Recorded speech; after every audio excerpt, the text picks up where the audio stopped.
Hello friends, how are you?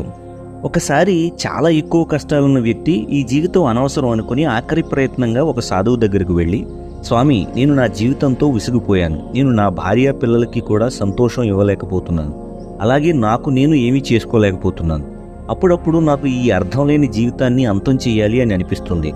మీరు ఇంత తపస్సంపన్నులు, నాకు ఏదో ఒక మార్గం చూపించండి. నేను ఈ కష్టకాలం నుండి బయటకు రావడానికి ఎంత ప్రయత్నించినా రాలేకపోతున్నాను. నా కుటుంబానికి 2 పూటలా భోజనం పెట్టి ఎన్ని రోజులైపోతుందో మీరే చెప్పండి. కుటుంబాన్ని పోషించలేని నా జన్మ అవసరం అంటారా అని కళ్ళనీళ్లు పెట్టుకుంటూ, స్వామి, నేను పెద్దగా చదువుకోలేదు. నాకు జ్ఞానబోధ చేసినా ఏమీ అర్థం కాదు. నాకు ఏదైనా సులువుగా ఉండే విధంగా చెప్పండి అని అన్నాడు. అతని మాటలు విని ఆ సాధువు నవ్వుకుని, అయితే సరే, నువ్వు ఒక పని చెయ్యవచ్చు, చెప్పమంటావా అని అన్నారు. అతడు ఎంతో ఉత్సాహంగా చెప్పండి స్వామి అని ముందుకు వంగాడు. అప్పుడు ఆ సాధువు ఎదురుగా ఉన్న కొండవైపు చూపిస్తూ, ఆ కొండపైన ఒక గుడి ఉంది. ఆ గుడి ప్రాంగణంలో వేలల్లో చీమలున్నాయి. అవి ఒక గూడు కట్టుకుని అక్కడే ఉంటున్నాయి. అవి ఆ గుడి ప్రాంగణాన్ని నాశనం చేస్తున్నాయి. కాబట్టి నువ్వు వెళ్ళి ఆ చీమల పుట్టను నాశనం చేసి వస్తే నీ కష్టాలన్నీ పోయే మార్గం చెబుతాను. నువ్వు 7 రోజులు ఆ కొండపైకి వెళ్ళి ఆ చీమల పుట్టని నాశనం చేసి రావాలి.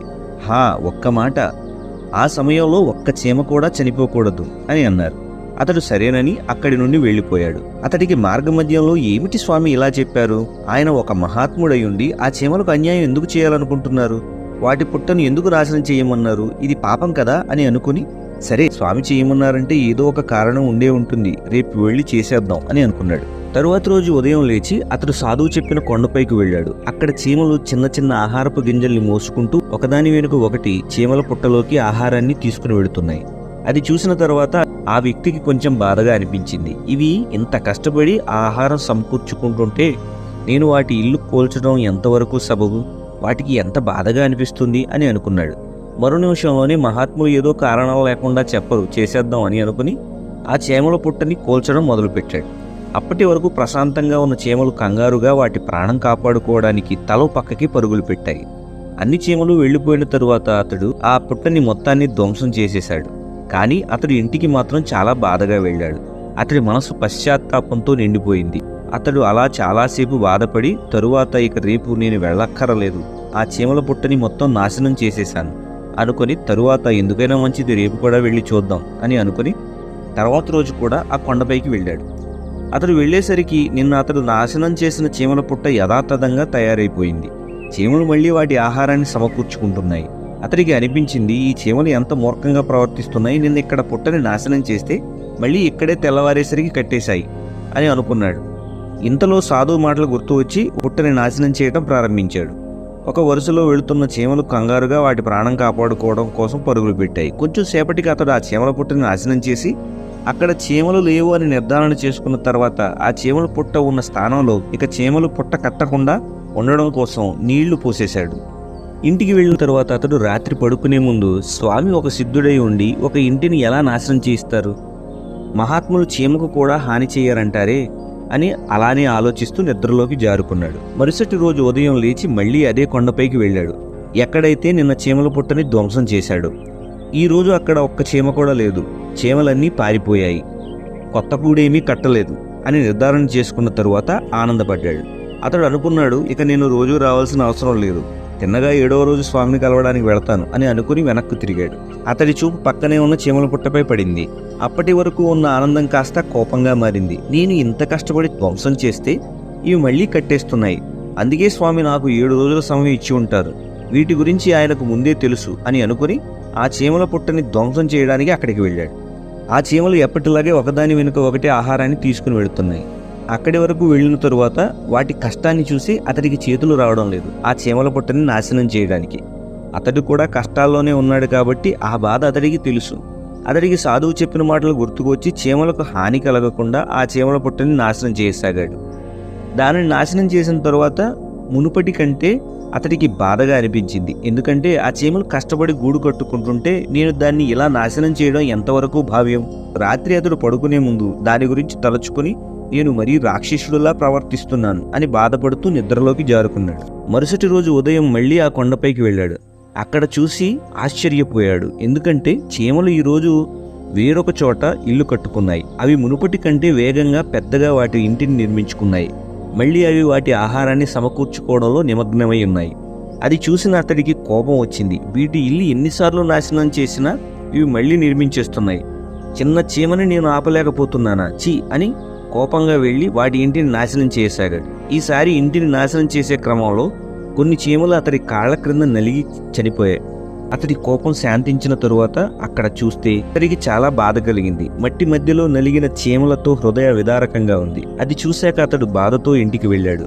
నా సమస్యల్ని దూరం చేసుకోవడం కోసం నేను ఇంత రాక్షసుడిలా ఎలా మారిపోయాను? ఇక నా వల్ల కాదు. ఏదైతే అదైంది. నా కష్టాలు తీరకపోయినా పర్వాలేదు. నేను ఇక వాటికి హాని చేయలేను అని అనుకుని తరువాతి రోజు ఉదయం లేచి ఆ కొండపైకి వెళ్లే ముందు అతడితో పాటు కొంచెం ధాన్యం ఆ చీమలకు తీసుకుని వెళ్ళాడు. అక్కడ చీమలు వాటి ఇల్లు కట్టుకోవడంలో నిమగ్నమై ఉన్నాయి. అతడికి వాటిని చూడగానే జాలి దయ కలిగాయి. అతడు తెచ్చిన ధాన్యాన్ని వాటికి పెట్టి ఆ చీమలు ఆ ధాన్యాన్ని తింటుంటే చూసి ఆనందపడ్డాడు. అతడికి ఇప్పుడు కొంచెం ఊరటగా ఉంది. మిగిలిన 2 రోజులు రోజు ఉదయం ఇలానే చేశాడు. ఇక వారం గడిచింది. స్వామీజీ దగ్గరికి వెళ్ళి, స్వామి, నన్ను క్షమించండి. మీరు నిర్వర్తించమన్న కార్యం నేను నిర్వర్తించలేకపోయాను. నేను మిమ్మల్ని నా కష్టాన్ని తీర్చే ఉపాయం అడగలేను.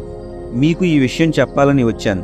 మీరు ఆజ్ఞ ఇస్తే ఇక నేను వెళతాను అని అన్నాడు. దానికి సాధువు నవ్వి, నాయనా, ఇంత పెద్ద శరీరం నీది, అంత చిన్న చీమల పుట్టని నాశనం చేయలేకపోయావా అని అన్నాడు. దానికి అతడు, ఒక్కసారి కాదు స్వామి, 4 సార్లు చేశాను. ఒకసారి కోపంతో ఆ చీమలకు హాని కూడా చేశాను. వాటికి హాని చేసిన తరువాత నాకు అనిపించింది ఎందుకు నేను వాటికి హాని కలిగిస్తున్నాను అని. అందుకే ఇక ఆ రోజు నుండి వాటికి సహాయం చేయడం ప్రారంభించాను. అది విని ఆ సాధువు, ఇదే నువ్వు నేర్చుకోవాల్సింది నాయనా. మనం అర్థం చేసుకోగలిగితే చిన్న చీమ కూడా మనకు ఎలా బ్రతకాలి అనే సందేశం ఇస్తుంది.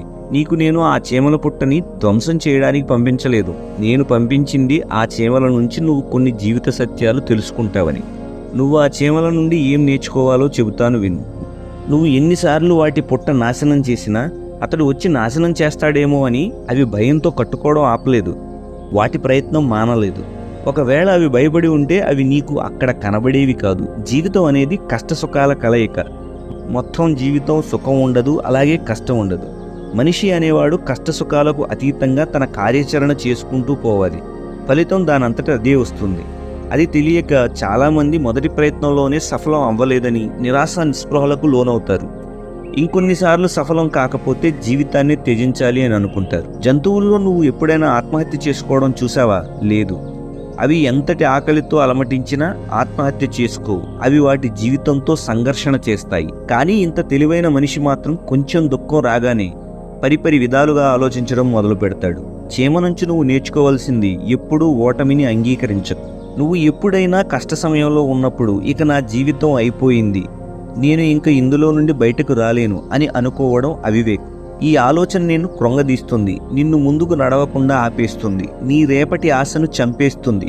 దీనివల్లే ప్రయత్నించడం కూడా ఆపేస్తావు. నువ్వు ఆలోచించు, నువ్వు ఆ చీమకు ఎన్నిసార్లు నష్టం చేశావు? అవి దానికి భయపడకుండా వాటి పని చేసుకుంటూ పోతుంటే ఆఖరికి నీకే వాటిపైన దయ కలిగింది. ఎందుకు? ఆ చీమలు వాటమని అంగీకరించలేదు కాబట్టి. అలాగే ఈ సృష్టి కూడా. నువ్వు నీ పని చేసుకుంటూ పోతే ఈరోజు కాకపోతే రేపు, రేపు కాకపోతే ఎల్లుండి ఏదో ఒకరోజు విజయం నీ పాదాల చెంతకు చేరవేస్తుంది. నువ్వు ఓటమిని అంగీకరించకుండా ప్రయత్నిస్తే ఈ ప్రకృతి నీ జీవితంలో కావాలనుకున్నవన్నీ ఇస్తుంది.